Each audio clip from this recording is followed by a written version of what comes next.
Sigueu benvinguts i benvingudes a les Santes 2023.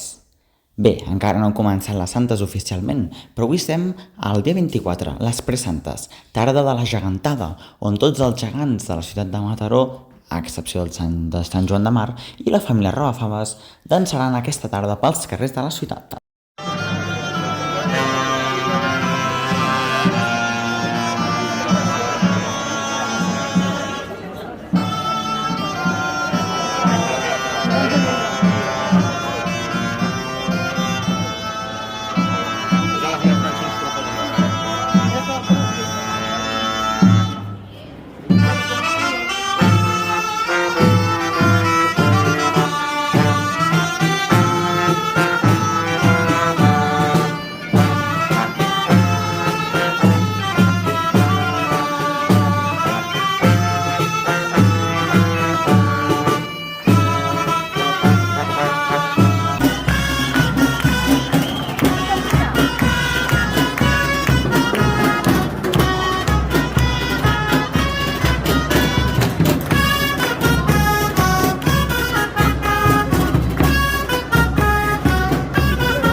I demà serà el torn de l'Albert, que us esperarà aquí, per rebre a tots oficialment la nostra festa major.